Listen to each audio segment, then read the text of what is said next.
I just think part of learning is failing. But obviously, when you're getting started with something, you're not going to be an expert at it immediately. So you just need to be willing to go with that. But I think this is like, I don't know. I mean, maybe I've just been embarrassed enough times in my life. I do think there's a thing as people grow up, maybe they don't want to be embarrassed or anything. They've built their adult identity and they kind of have a sense of who they are and what they want to project. And I don't know, I think maybe to some degree, your ability to keep doing interesting things is your willingness to be embarrassed again and go back to step one and start as a beginner and get your ass kicked. All the big things that we're doing, I think of as like 10 plus year missions that we're on where people doubt that we're going to be able to do it. And the initial work seems kind of silly. And our whole ethos is we don't want to wait until something is perfect to put it out there. We want to get it out quickly and get feedback on it. And there's probably just something about how I approach things in there. But I just kind of think that the moment that you decide that you're going to be too embarrassed to try something new, then you're not going to learn anything anymore. Need motivation? Watch a top 10 with Believe Nation. Hey, it's Evan Carmichael, and I make these videos because I need it. I need it for me because I don't wake up every day and say, yes, let's go conquer the world. No, I wake up and I need that external motivation to match my internal motivation. When I see somebody who's doing amazing things, it makes me just want to play a bigger game. And so I hope that today's video makes you want to play a bigger game too, because your message matters, and let's get it out to the world. So today, let's learn from one of the best, Mark Zuckerberg, and my take on his top 10 rules of success. Enjoy. Rule number 2 is get comfortable with discomfort. Let's talk about the training yourself to be uncomfortable or to become more comfortable with discomfort.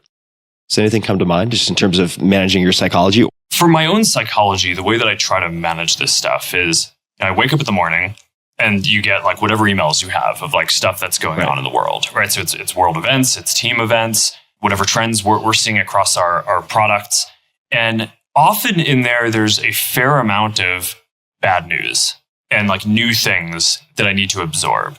One of the things I've found that just for kind of managing myself is that if I try to just go straight into the day, it's like almost every morning when I wake up and like read through my emails and get the news, it's almost like getting punched with sort of like a ton of new context. And it's like, okay, I need to like internalize this. So I found that basically doing something physical and something that's like meditative to take my mind off of it for like an hour so that I can reset and go do work is really important. So that's why, things like foiling or surfing have been really important to me because, when you're out there in the water, it's like pretty hard to focus on anything else, right? It's like when you're on the board, you're focused on making sure you stay on the board and don't mess something up, especially if you're kind of towing or something like that, there's not a whole lot of downtime. Yeah. I've found that for my own performance is significantly better when I have something like that that's like meditative and physical and allows me to kind of output some energy and then I can come back in. And it's almost like I'll have subconsciously settled all of the things that have sort of all the news that have happened in the world. Now it's like, okay, let's go deal with it. Yeah. Now, obviously, if there's something that's really an emergency, I'm not going to, go do a sport or something. I'll go deal with it. And obviously part of life is you don't always get to control your schedule. And that's kind of how that goes. But, when I compare kind of how I do on the days when I kind of get to have some time to soak that in or to kind of have an outlet versus just like jumping right in, I find I'm often like stewing in bad news or something. And then I'm not as productive. So I think that's sort of my own personal way that I try to manage situations like this. But obviously, a key part of this is like having an awesome team, and it's not primarily about me at this point. It's a big company, and we have awesome people who are running all these different groups. So I get that what I'm saying, kind of how I've worked out the system for myself, isn't necessarily something that would work for a lot of other people. Rule number 3 is be innovative. How do you think about the metaverse? What is it? And what are the steps to make it real? Yeah, so the way I think about this, I think you're right. I think the metaverse and Web3 are related concepts, but are also distinct. The metaverse, I think of as an immersive internet, sort of the next chapter of the internet after the mobile internet, the successor, if you will. There's always a platform that comes next, and I think that the metaverse is going to be that. And I think that the defining characteristic of it is that you'll be able to feel like you're present with other people in it. And if you're designing social interactions and kind of platforms for people to interact with each other, which is basically what I spend my life doing. The ability to help people feel present with another person, and all that goes into that, right? It's, feeling like you're there, feeling like you can see people's expressions clearly, like you can make eye contact, like you can kind of physically interact, hear where they're coming from, spatial audio, be able to express yourself in 3 dimensions. All of these things that go into a feeling of presence, I just think is going to deliver way better social experiences and a feeling of togetherness than any other technology that we've had before. And we try to kind of simulate that on phones and other screens that we have. We're doing this, and right now, and I can see you on a screen. It's nice. I mean, functionally, I can see your face, so that's nice. But I don't think neither of us is under any illusion that we're we don't feel like we're together. So I just think in the future, whether you're in virtual reality or augmented reality, and maybe we do a version of this conversation in the future where I'm a hologram on the couch next to you, and you can see that through your glasses, or any of the other platforms that are getting built. I think that's going to be just to unlock a lot of new social experiences. And then on top of that, you're going to be able to do all kinds of new forms of entertainment, new types of hanging out, more physical types of computing, like things around fitness that don't really make sense on mobile phones or computers today. And I think it's going to transform work too, right? Because you'll just be able to walk anywhere you want and snap your fingers and have your perfect workstation up. And then if you want to collaborate with someone, they'll kind of show up as an avatar or a hologram next to you, and you have that too. So that set of things is how I think about the metaverse. And I think you're right that we're certainly investing more than anyone else is in this. There's a lot of science that needs to still get solved. A lot of this isn't just engineering questions around, all right, let's go build stuff over the next few years. They're actually unsolved questions that need to get worked through. And we have kind of hypotheses on how that might work. But for a lot of the hard questions we have, 5, 6, 7 teams, trying to take different bets on it, and we'll see what works.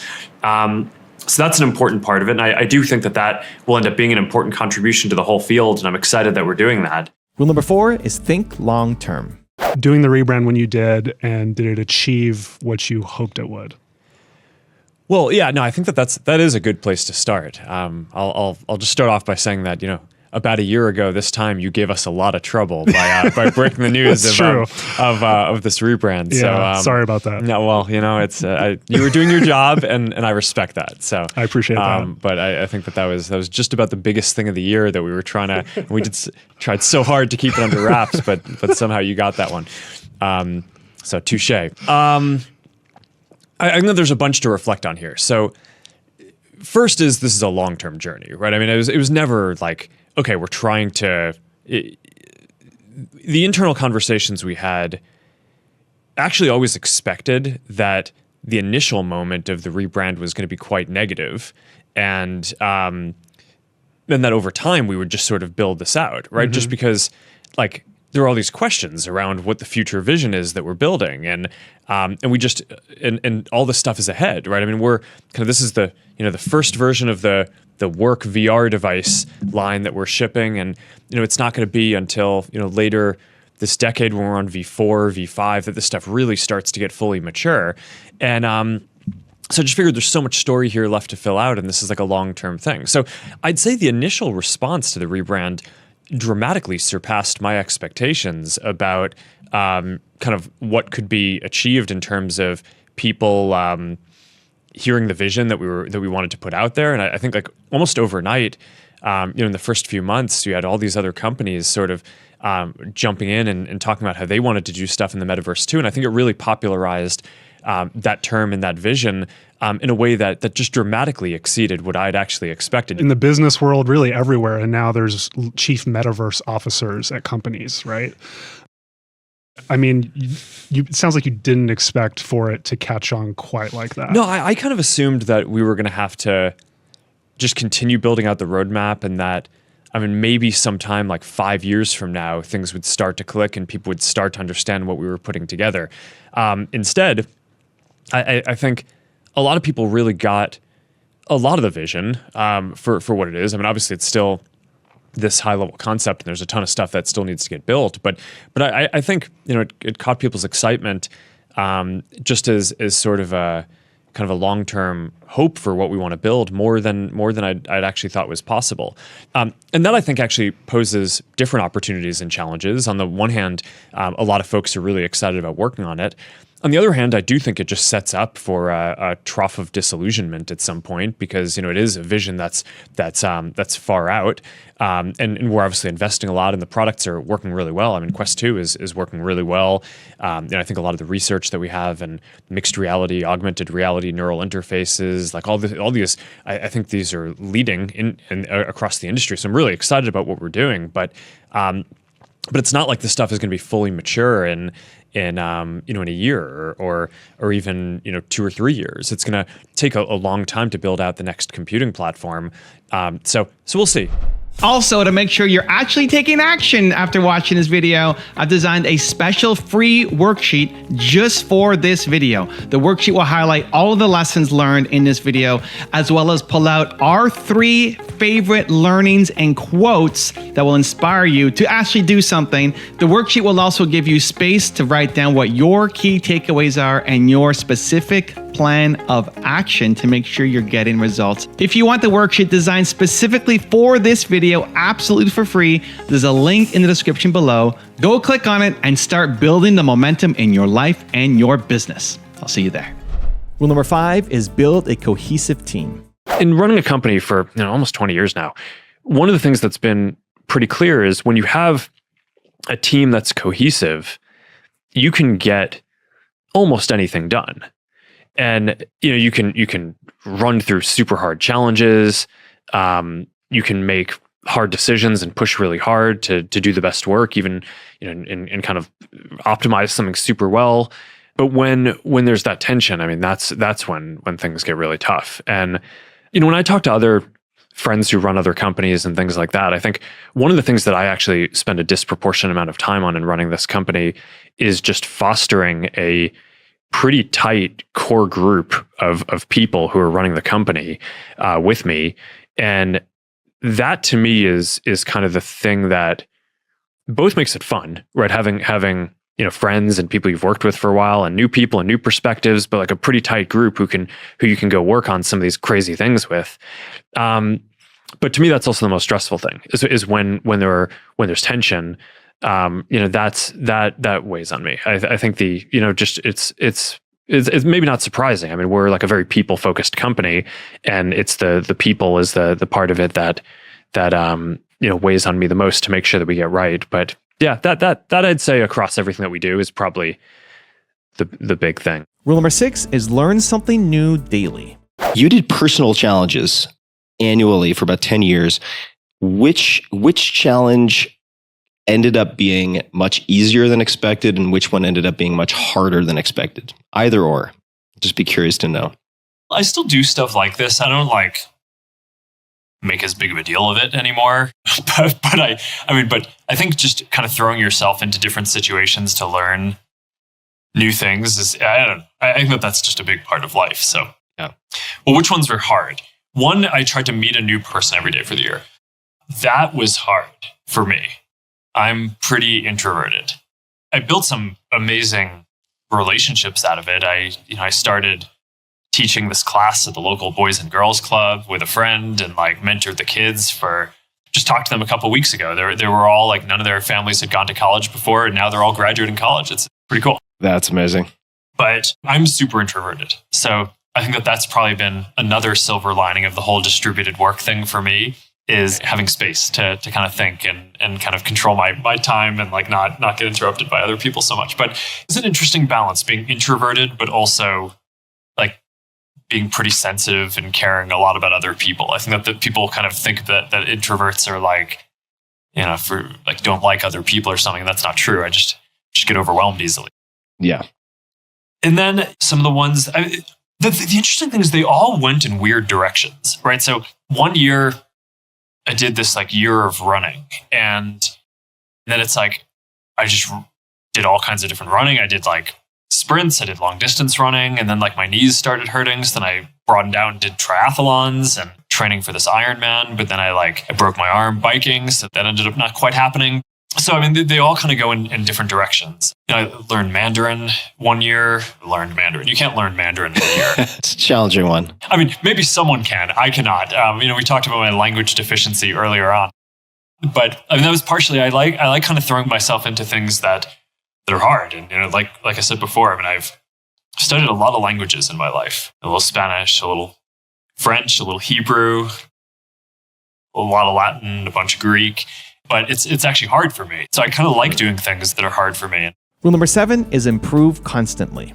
The meaningful social interactions shift that we made was when we started seeing this trend that basically people were starting to comment less. At the same time, people were watching more video, and especially longer form video was displacing a bunch of content from friends. And people were actually writing in and saying, hey, I'm missing stuff from my friends because I'm watching all these videos. So we're like, okay, 2 things that we want to do. One is we want to make sure you're not missing content from your friends, because that's what we're here to do, right? It's you can find some entertaining videos here, and you can do that in other places too, but you're not going to find the content from your friends in other places. So we want to make sure we're doing that well. So that was the comment that I made around, even if we show less video and time spent goes down, which it did, that still seems like a good thing over time, because we're here to help you interact.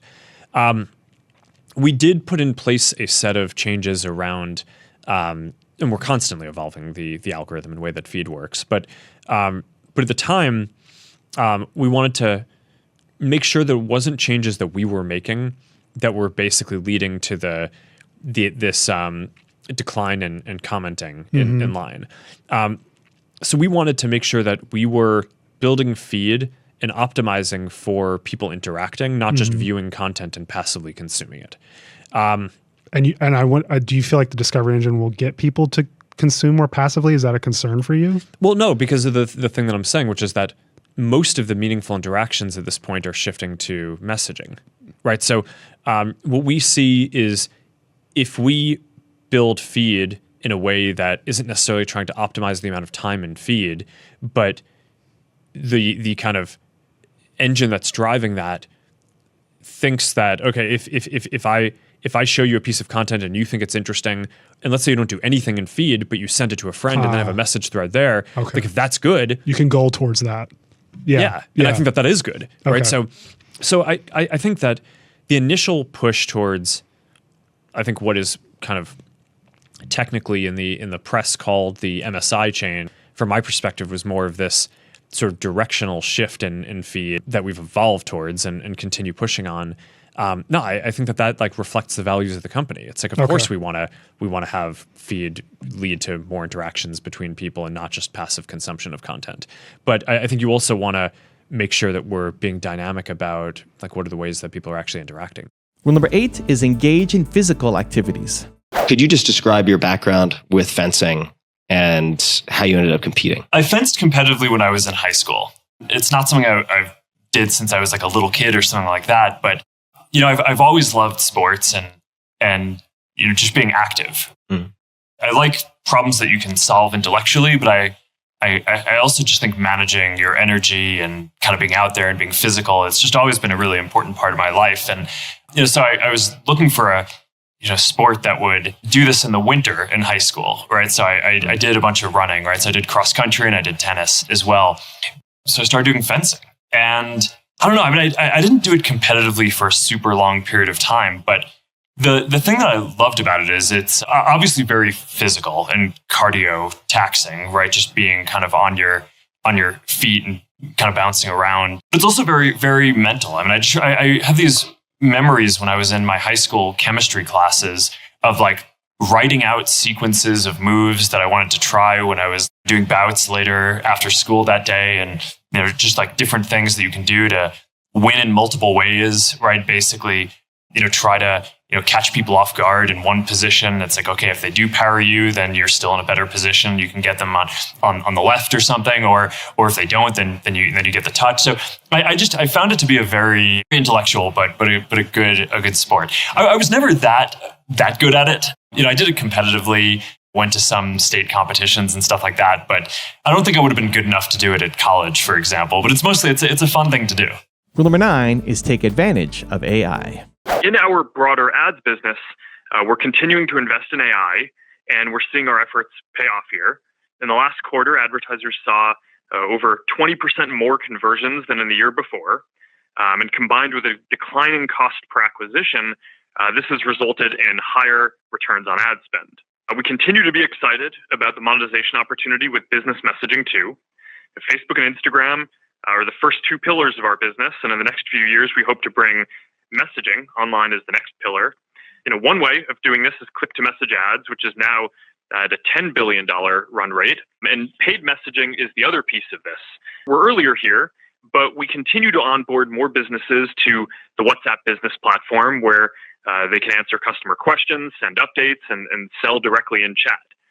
So for example, Air France started using WhatsApp to share boarding passes and other information, other flight information in 22 countries and 4 languages. And businesses often tell us that more people open their messages and they get better results on WhatsApp than other channels. AI, it's the foundation of our discovery engine and our ads business. And we also think that it's going to enable many new products and additional transformations in our apps. Generative AI is an extremely exciting new area with so many different applications. And one of my goals for Meta is to build on our research to become a leader in generative AI in addition to our leading work in recommendation AI. And rule number 10, the last one before some very special bonus clips, is have faith. You're a man of faith. What role has faith played in your life, in your understanding of the world, and your understanding of your own life, and your understanding of your work and how your work impacts the world? Yeah, I think that there's a few different parts of this that are relevant. There's sort of a philosophical part and there's a cultural part. I mean, one of the most basic lessons is right at the beginning of Genesis, right? It's like God creates the earth and creates people in God's image. And there's the question of, what does that mean? And the only context that you have about God at that point in the Old Testament is that God has created things. So I always thought that like one of the interesting lessons from that is that there's a virtue in creating things that is like, whether it's artistic or whether you're building things that are functionally useful for other people. I think that by itself is a good. And that kind of drives a lot of how I think about morality and my personal philosophy around like what is a good life, right? I think it's one where you're helping the people around you and you're being a kind of positive creative force in the world that is helping to bring new things into the world, whether they're amazing other people, kids, or just leading to the creation of different things that wouldn't have been possible otherwise. And so that's a value for me that matters deeply. And I just love spending time with the kids and seeing that they sort of trying to impart this value to them. And it's like, nothing makes me happier than like when I come home from work and I see like my daughter's like building Legos on the table or something. It's like, all right, I did that when I was a kid, right? So many other people are doing this. And like, I hope you don't lose that spirit where when you kind of grow up and you want to just continue building different things, no matter what it is. To me, that's a lot of what matters. That's the philosophical piece. I think the cultural piece is just about community and values. And that part of things, I think, has just become a lot more important to me since I've had kids. It's almost autopilot when you're a kid. You're in the kind of getting imparted to phase of your life. But I didn't really think about religion that much for a while. I was in college, before I had kids. And then I think having kids has this way of really making you think about what traditions you want to impart and how you want to celebrate and like what balance you want in your life. Do you remember how much your first server cost? You said you were... $85. $85. Yeah, no, and I remember that because that was the gating factor for us launching new schools. I mean, we had this philosophy from the very beginning that we didn't want to be this project. It wasn't even a company at the very beginning, but we didn't want to be burning a lot of money, right? We weren't planning on raising a lot of money. We didn't want to be one of these things that raised a bunch of money and was losing a bunch of money and then decided that we'd somehow pull it through at the end. And so $85 for the first server, put ads on the site. And the ads at the beginning were, we just were running some kind of ad network, and Do you remember what the first ad was? No, I don't. I don't. How did you get ads? This was Eduardo's job early on. He was your ad sales guy. He basically he was responsible for making sure that we had enough money to keep things running in the beginning. And but basically, so server was $85, and Dustin and I basically worked on kind of efficiency and making sure that we can fit more schools onto each server, and Eduardo worked on selling more ads or making a deal so that we can get an ad network, so that way we can make more money. But then whenever we had more money, we rented another $85 a month server, and we kind of went from there. And I don't know, it's just an interesting way of scaling. So you never spent money you didn't have in the beginning? Not in the beginning. No, and then even that was the constraint on your growth rate. How many new $85s you could get? Yeah, and it was actually good because sometimes it's really nice to have the time to get your product to be awesome and deal with scaling problems. And one of the things that was interesting was at the time, I don't know how many people remember this, but Friendster was the service that had massive scaling problems. And, the idea was they grew quickly and it was really hard for them to scale. And, the fact that we could kind of go college by college and kind of optimize the service and make it more efficient and offer new features, but make sure that they worked, I think was really key. I mean, you're talking about people who had never built a company before. We'd never built any large scale software or anything. So having that period where we could just bake it and people these days like to talk about how these services grow super quickly. And Facebook did grow quickly, but I think it took a year for us to get 1 million users. And we thought that was incredibly fast, but and I think it is, but it wasn't as quick as a lot of things grow today. And I think actually having that time to bake it was really valuable for us. Recently, you shared in a press conference that one of Facebook's focuses for the next decade is that it is more important to be understood than be liked. Will you just share what you meant by that? Yeah, I mean, look, let's be real here. I'm not like communicating is not my best thing, right? I came out here. I've been planning for this. I'm excited about it, and then I messed up the name of our data center within 30 seconds. So I mean, look, when I got started with Facebook, I was 19. And there were so many parts about building a company that I didn't know, right? I didn't know anything about hiring or managing or building a company, and I certainly didn't really know that much about how to communicate about what we were doing with the world. I mean, I'm an engineer by training, right? I love coding. I like building products. That's kind of the background. My experience, kind of growing up and running the company is, went out, talked about what we did, say some stupid things, get called out for it, and get kind of go into a shell, right? And end up being really cautious about how we communicate. So, it worked out okay for a while for the company because we built products that a lot of people really like, and we weren't winning because we were communicating well. We were winning because the products were working well, I think, in spite of the fact that we were communicating quite poorly about what we were doing. But broadly speaking, for a long time, the basic approach was, okay, let's try to not do anything that's going to be too offensive. Right, and we'll kind of explain what we're doing in broad strokes and talk about the mission of what we're doing, which is something that I really believe in, helping to build community and bring people closer together. But I think we just shied away for a long time talking about some of the things that, some of the principles that we believe in that are increasingly controversial in the world. And I just think that we, for one, don't have that luxury anymore. For two, I think that kind of led for a while to a sentiment towards the company that was positive but fairly shallow, because if people if you're not kind of out there standing for things that people care about, then it's not possible for people to feel that strongly about what you're doing. But so now I've tried to change our approach more recently.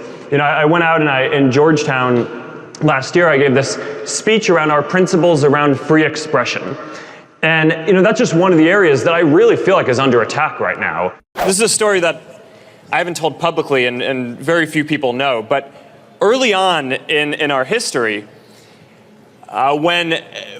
before things were really going well and we had hit a tough patch and a lot of people wanted to buy Facebook and thought we should sell the company, I went and I saw one of my mentors, Steve Jobs, and he told me that in order to reconnect with what I believed as the mission of the company, I should visit this temple that he had gone to in India early on in his evolution of thinking about what he wanted Apple and his vision of the future to be. And so I went and I traveled for almost a month, and seeing the people, seeing how people connected, and having the opportunity to feel how much better the world could be if everyone had a stronger ability to connect, reinforced for me the importance of what we were doing. And that is something that I've always remembered over the last 10 years as we built Facebook. I remember distinctly, I had this one friend who I went and got pizza with almost every night. We did all our computer science problem sets together at Harvard. And at the time, I remember talking to him about how I was working on this Facebook thing, and I thought it would be cool for Harvard, and I really was excited about it because I wanted to use it.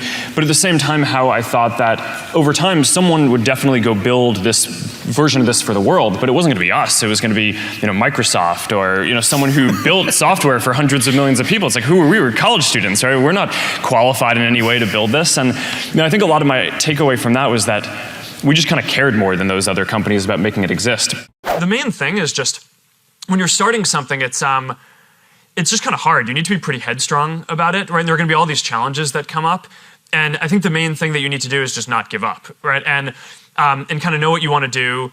And the best entrepreneurs who I've met don't really start companies because their goal is to build a company. They do it because they want to make a change in the world and help people. And I think if you kind of stay true to that, and if you just focus on kind of powering through no matter what the challenges are that will inevitably come up in your path, then you'll find that there are lots of tools that are available and a lot of people who will help you build what you're building. I don't hire people who I wouldn't work for myself. I think that's a really good heuristic, because everyone knows this, there's this saying A players hire A players and B players hire C players, which is good people hire good people. Yeah. And I don't think that's that informative, right? Because what are you going to say? To someone in your organization, hire better you're a B people. player, you don't get to hire people. No. And I think a lot of the time the problem is you don't actually know. Sometimes you're trying to figure out how good someone is. If you didn't think they were good, you wouldn't have hired them. But the heuristic of only hiring people who you would work for tends to be pretty good, I think. Because then it's then that right? It's I would not work for this person, then okay, I'm not going to stretch just because I need to fill a role today. One definition that I have for a good team is a group of people that makes better decisions as a whole than would individually make as a sum of the parts. And I think most smart people like learning, right? And that's one of the thrills of starting a company, right? Is the learning curve can be so steep. And if you can set up a team dynamic where you're constantly learning from the people around you, then what's better, right? It's these are the people I wake up every morning and I want to go learn from and work from. Is that one of your heuristics for hiring people too? To hire people that you learn from? Yeah, and when building a team, you want to think about the dynamics, so that way you can maintain this property that the team makes better decisions as a group than any individual would. Here's the thing: it wasn't so long ago that I was a student and sitting in a seat in an auditorium like you guys are here today, listening to. I remember very specifically this time when Bill Gates came to talk at Harvard, and I was just wow, how do you do that? But the trick is that the media likes to sensationalize this as if you have some eureka moment or you are some singular person who can build something on your own, and that's just not how the world works. When I was in school, I built a lot of stuff that I just liked building. There was not a single moment when I had some revelation that Facebook was going to be awesome. That's not maybe how the media or movies or whatever would like to portray things. It's much less exciting. But the reality is, I think most services in the world that reach the scale that Facebook has, you start off building something that you care about, and you don't necessarily think it's going to be that big. I didn't. I built Facebook, the first version of Facebook, for my college community because I wanted to be able to connect with the people at my school. And I remember very clearly talking to my friends at the time and saying, how cool is it that we have built this community for our school? One day it's going to be awesome when somebody else builds this for the world because something like this needs to exist for the world. But it didn't even occur to me that, my friends and I might be able to play a role in doing that, right? Because we were college students, right? I mean, we didn't have any, engineers to work with or servers or resources or anything like that. And, there are these huge companies that deliver products for hundreds of millions of people, right? I always assumed that it was going to be like Microsoft or Google or someone would build this for the world. And what basically just happened is at each step along the way, we just kind of kept doing the next thing and growing from there. And there were teams inside these other companies that thought social media was important and were working on it. But there were all these different memes and narratives in the world. People would say, oh, well, this is just a fad. People are going to use it, but then they're going to stop. So, so a lot of the teams who were working on didn't take it that seriously, or, the higher ups in those companies didn't care, so they didn't get resources, and we just kept going and going. And then people would say, all right, fine. So maybe people are using it, but it's never going to make any money, right? I mean, social media doesn't make any money. And we just kind of kept going and going. And then pretty soon we had a service that was bigger than any of these other ones. And that kind of is how we are here where we are. One of the things that I think we've done well is just given the people at the company a lot of opportunity, right? So, it's not just me who started when I was 19 and now, I'm running this big company. There were a number of people who joined who were, people I did problem sets with at Harvard, or they dropped out of Stanford, or, different programs who have grown with the company over this long period of time. And, one of the things that I'm the most proud of is we have about 12 different product groups at the company. And all of the people who are running them, with the exception of one, did not join the company running a product group or reporting to me. That's amazing. And the one exception is David Marcus, who was the CEO of a $50 billion public company. So, so I'm pretty happy that he's on board, and having him run a product group, I think, is a pretty big coup too. But literally, none of them started off reporting to me. They all start off in different roles. Some were engineers, some were data analysts, some were product managers, and they've all grown. But I think what happens is, people see that you create opportunities for people, and that also, I think, keeps the best people engaged and makes the best people want to come work at your company because they feel like, oh, I'm going to get those kind of opportunities too. Take me inside Mark Zuckerberg's head to the moment that you decided you needed to change Facebook's core mission. Was there an event that happened, or was there just a moment that you said, we got to change something? Well, for most of the last 10 years, this idea that the world should be more connected was not very controversial. Right, and now I think there are starting to be some people who question whether that is good. So just been this evolution where for me, and for a lot of the people I work with at Facebook, we feel like giving people a voice is a really important thing to do, but it's not enough to just give people a voice. You also have to, help build common ground, right? So that way, people can move forward together and aren't just, sharing a lot of different opinions, but you actually have to help reconcile that. So that way, people can come together as well. And that's a lot of the responsibility that we feel now, and the mission that we want to take on for the next 10 years of the company. We keep hearing we've never been more divided. We've never been more polarized. Was it the political climate that led to kind of this awakening? I think it's really this feeling that simply connecting the world is not enough by itself, that you also have to work and do proactive work to help bring people closer together, right? So you need to give people a voice so we can get a diversity of opinions out there. But you also need to do work to help build enough common ground so that way we can make progress as a society together. Right? You want to help people stay connected with the people they already know and care about, but you also want to make it so that people get access to new people and new perspectives too. So we're going to keep on doing everything that we were doing before to connect friends and family and to help people share. But now we also want to help people build communities, right? And other ways that they can connect and help people bond and come together and spread tolerance and a lot of the values that I think we all want to see in the world. Companies are learning organisms, and you can make decisions that either make it so that you learn faster or you learn slower. And in a lot of ways, building a company is like following the scientific method, right? You try a bunch of different hypotheses, and if you set up the experiments well, then you kind of learn what to do.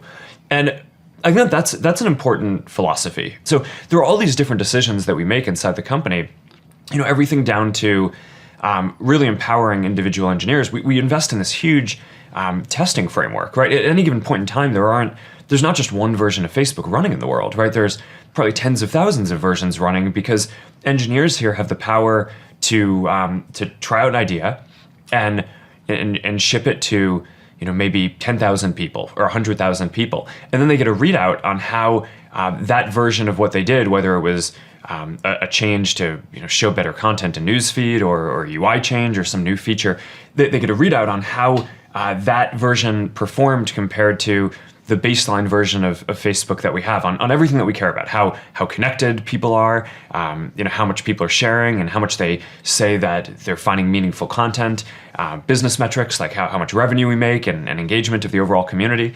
And by running tens of thousands of different experiments and putting the power in people's hands to try all these different things, you can imagine we just make so much more progress than we could if every change had to be approved by me, right? Or every idea had to come from management. So I do think that there's something very deep about building this learning culture and moving quickly towards that just helps you get ahead over time. No matter what you do, you're going to make a ton of mistakes, right? And I made every mistake I think you can probably make. I mean, mistakes in how to set up the company, mistakes in hiring, product mistakes, technical mistakes, anything you can kind of think about doing wrong. I have probably made that mistake in trying to kind of build Facebook up, right? I mean, and it kind of makes sense. I was a college student when I got started, right? I mean, I didn't know anything about business or hiring. No one is born with these skills, right? So you learn them the same way that you learn everything else, right? Trial and error. You do it. You don't be too afraid to make mistakes, and you do make mistakes, and you recover and you keep going. The thing that I think is really what you should focus on is not what is the mistake that you should avoid, but instead, if you do something good, you get the strength to power through a lot of mistakes. How have you hired your team, and what do you look for when you bring people on? If you think about it, I started the company when I was 19, right? So I can't institutionally believe that experience is that important, right? Or else I would have a hard time reconciling, myself, right? And the company. So, we invest in people who we think are just really talented, even if they haven't done that thing before. And, that applies to people who are fresh out of university, as well as, people like, the CFO who took the company public, had not taken a company public before, right? And a lot of his background was in, production, development at Genentech before. So, just focus on really talented people. What do you think the 3 keys to your success are? Well, I think a lot of it goes back to those values, right? I mean, the values often come from the founder, the person running the company. So I think I believe those things probably the most strongly of people at the company. Move fast. Move fast, be bold, right? Focus on impact. I mean, I think, long-term focus is a really important part of this, right? And we've had a lot of opportunities to optimize for the shorter term, whether it's in selling the company or in doing different products that would have benefited us in the short term, but not optimized for the long-term impact. And I just think, opportunities like this don't come around that often. So when you get one, I feel like you almost have a duty to see it through and build it to be what it can be.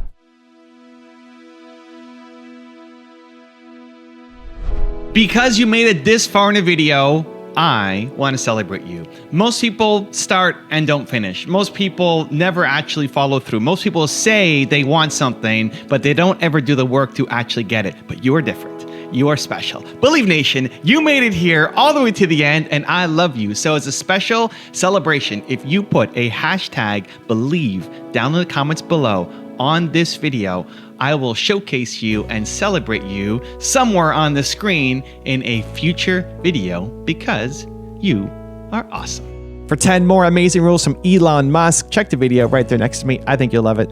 Continue to believe, and I'll see you there. And if I sleep less than 6 hours a night, I find that I might be awake longer, but I get less done. I'm not suggesting this is good for everyone, and I think, frankly, I would like to work a bit less than that. Tilda went through some very difficult times.